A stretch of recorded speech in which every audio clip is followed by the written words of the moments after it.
became as tense as a string, a government on the line between accountability and authoritarianism. At the very moment when transparency was most needed, the White House sidestepped direct accountability again. Instead of addressing how a senior journalist's private contact information was leaked into a government-linked group chat, officials recited vague affirmations of unity and success. But the American public wasn't buying it. The stakes are national security, not just PR. If a journalist like Jeffrey Goldberg, editor-in-chief of The Atlantic, can be exposed this way, what does that say about the safety of whistleblowers or intelligence assets? According to CNN, on March 17, 2024, the leak of Goldberg's personal phone number occurred in the context of a series of press figures and former intelligence officials reflecting on the situation of personal information being used as a tool of intimidation. Goldberg's spokesman confirmed that he did not authorize or share information with any government group. Rather than release the results of the investigation, the White House dodged and praised the effectiveness of its security team while public confidence continued to collapse, wrote the Washington Post. This was not just a failure, but a manifestation of a system of power that was out of control and concealing serious risks. This wasn't just a bureaucratic delay. It was a calculated distraction. The refusal to engage with the core issue only deepened the impression of a White House in defensive retreat, weaponizing unity to dodge accountability. Instead of taking decisive action to mitigate the economic downturn, the White House opted for hollow posturing. In a critical moment when markets were reeling from massive losses, investors anticipated bold measures, such as targeted interest rate reductions, fiscal relief for small businesses, and even temporary tax suspensions, to stabilize confidence and spur recovery. Instead, the administration offered only ambiguous rhetoric and ceremonial gestures that lacked substantive policy commitments. This failure to act decisively has serious implications. Without concrete steps, economic instability will likely worsen, leaving American families and businesses exposed to further losses. The absence of measurable actions has not only undermined market confidence, but also raised questions about the capability of the current leadership to steer the economy out of crisis. According to Reuters, March 16, 2024, in the recent press conference, there was no specific policy information mentioned, only general promises and symbolic events. The Financial Times also noted that the ambiguity in the White House's message is creating a serious gap in market confidence, leaving investors and businesses worried about the future of the economy. The mention of Mark Carney, although he is not the actual Canadian Prime Minister, this is a shocking detail in the original transcript, further adds to the confusion and doubts about the Trump administration's leadership vision. This hollow approach could have far-reaching consequences, potentially exacerbating the recession and eroding the trust that is the foundation not only of financial markets, but also the broader foundation of U.S. governance. In a move that shocked political analysts worldwide, Canadian Prime Minister Mark Carney chose Europe over the United States for his first official visit, bypassing Washington entirely. This wasn't just a symbolic gesture, it was a strategic message. Canada no longer sees the U.S. as a stable or dependable partner. The decision comes amid mounting economic instability in the U.S., with markets crashing, inflation surging, and political uncertainty reaching new heights. Instead of meeting with President Trump, Carney traveled to Paris to confer with French President Emmanuel Macron. The goal? Rebuild global alliances, without waiting for Washington to lead. According to Bloomberg, March 16th, Carney rejected an informal invitation from Washington and prioritized restoring the European Union. The Financial Times called the decision a diplomatic slap in the face to the White House amid a global crisis of confidence. CNN International wrote, "Canada is sending a message.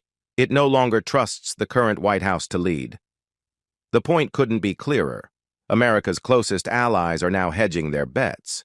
and Trump's erratic policies are isolating the United States on the world stage. British Prime Minister Keir Starmer's joint appearance with Canadian PM Mark Carney signals something seismic. Canada is no longer playing second fiddle to U.S. foreign policy. Carney's message was crystal clear.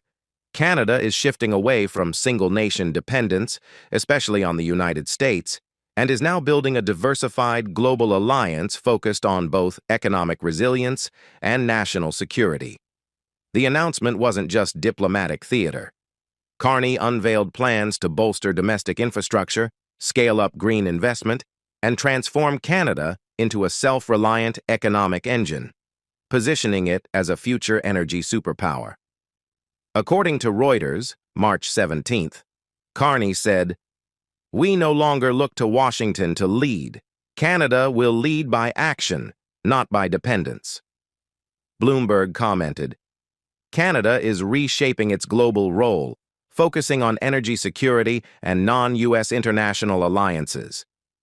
The Wall Street Journal pointed out that Trump's policies have forced many allied countries to seek a more independent path. The implications are profound. A founding NATO member and U.S. neighbor is now repositioning itself away from Washington's shadow, a move that could signal a broader Western realignment if instability in the U.S. continues. Canada is no longer staying quiet. Prime Minister Mark Carney just sent a seismic message to Washington. Canada will not tolerate America's self-serving trade policies indefinitely. He stated plainly, U.S. tariffs and trade wars don't just damage allies, they backfire at home. We've seen this play out. America's own economy has stumbled because of short-sighted trade aggression, Carney warned, and he's not wrong. According to CNBC, the Trump-era tariffs on steel and aluminum cost U.S. consumers $900,000 per job saved, while Bloomberg Economics noted that retaliatory tariffs slashed American agricultural exports by billions. CNBC. Trump's tariffs cost U.S. consumers dearly. Bloomberg. Trump's trade war backfired on farmers. But Canada isn't just defending, it's repositioning. Carney made it clear that the country is actively diversifying trade, building stronger ties with Europe and Asia, and strengthening its national defense. This isn't just a policy pivot, it's a rebuke. While the U.S. doubles down on isolationist economics, Canada is choosing resilience, multilateralism, and long-term strategy. The message is unmistakable. America's economic missteps are no longer just domestic. They're driving allies away. Canada just drew a red line. Prime Minister Mark Carney has declared, if Washington continues weaponizing trade, Ottawa will build new alliances, with or without the U.S. This isn't theoretical. Canada is already exploring European defense suppliers like Sweden's Saab, signaling a dramatic shift from decades of North American military collaboration. As Reuters reported, Sweden is gaining traction as a reliable alternative to U.S. arms providers, especially in nations wary of political conditions attached to U.S. contracts. Reuters, Sweden's defense firms gaining ground as global trust in U.S. suppliers slips. Beyond defense, Carney outlined a larger agenda, expanding trade with Europe, leveraging EU innovation in green tech, and fostering mutual investment in clean energy sectors. This is more than diversification. It's economic insulation, a strategy to protect Canada from Washington's unpredictability and secure future growth. Bloomberg analysts call it a wake-up call for Washington, warning that U.S. overreach in trade policy is alienating even its closest allies. Bloomberg. U.S. trade policy risks long-term damage to strategic alliances. Canada isn't retreating. It's recalibrating towards sovereignty, self-reliance, and strategic independence. Canada isn't just shifting trade policy, it's rewriting the rules of national defense. By aligning with European partners like Sweden, Canada is moving away from a U.S.-centric security model. This isn't about buying weapons. It's about building a multilateral defense architecture. According to CNN Business, This pivot stems from growing concerns over U.S. policy volatility and unilateralism in both defense and trade. CNN Business. Allies reassess U.S. security commitments amid rising unpredictability. While Canada pursues cooperation, the United States doubled down on chaos. At a national event dubbed Tariff Liberation Day, Donald Trump raised his fist and proclaimed a new era of economic aggression. This declaration sent shockwaves through global markets. The Dow and Nasdaq immediately slid on fears of retaliatory tariffs, supply chain disruptions, and diplomatic fallout. The Wall Street Journal reported that multiple trade partners, including the EU and South Korea, are preparing retaliatory measures, while businesses brace for another inflation spike. Wall Street Journal. Global response to U.S. tariff escalation could reignite trade war fears. Canada's pivot is not just strategic, it's survival. While Trump celebrates economic nationalism, Ottawa is quietly building the alliances of the future. It's not a trade strategy, it's economic roulette. Trump's new tariff wave is indiscriminate. Canada, Japan, the EU, even the UK, no one is safe. Yet shockingly, there's still no official list of affected goods or final rates. Even Peter Doocy of Fox News, a traditionally pro-Trump voice, admitted on air that there's still time for him to change his mind. But sources say he's locked in on two vague options. Fox News. White House mulls final tariff details, confusion remains. Meanwhile, America's heartland is on high alert. The farm and manufacturing sectors are sending out urgent warnings. We may not survive another season under these conditions.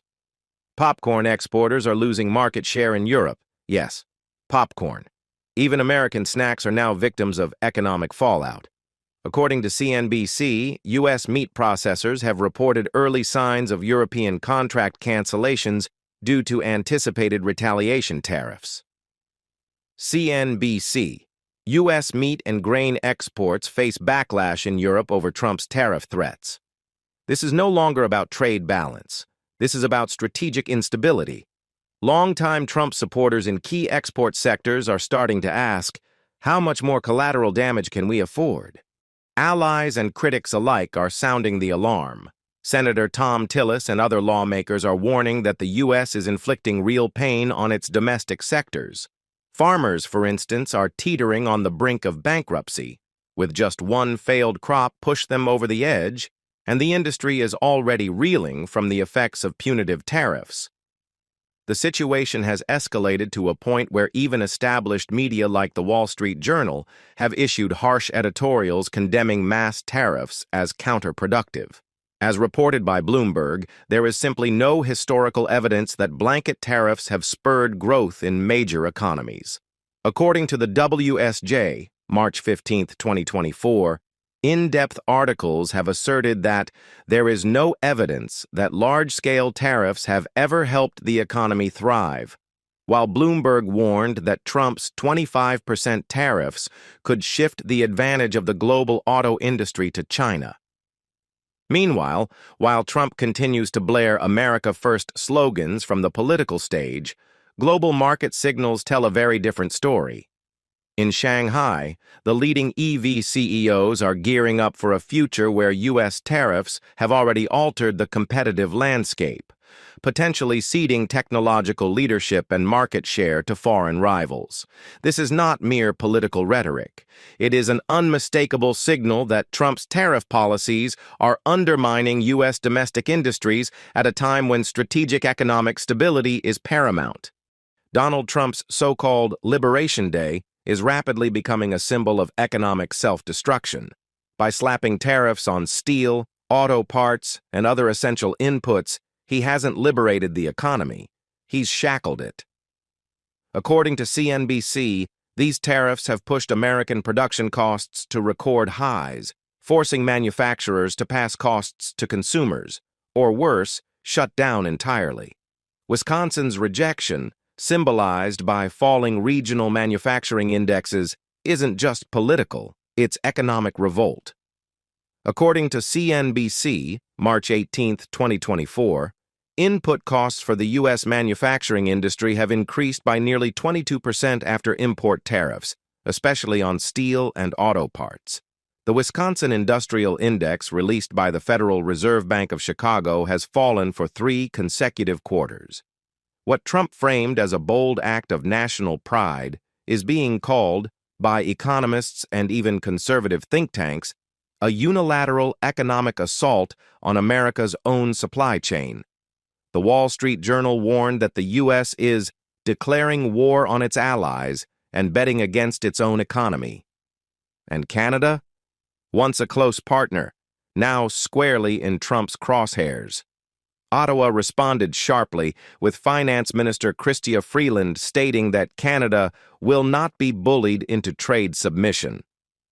According to Reuters, March 17, 2024, Canada announced that it would retaliate in kind if the U.S. imposed new tariffs, especially in the energy and manufacturing industries. The question is no longer whether tariffs will cause pain. The question now is, how deep will the damage go before America wakes up?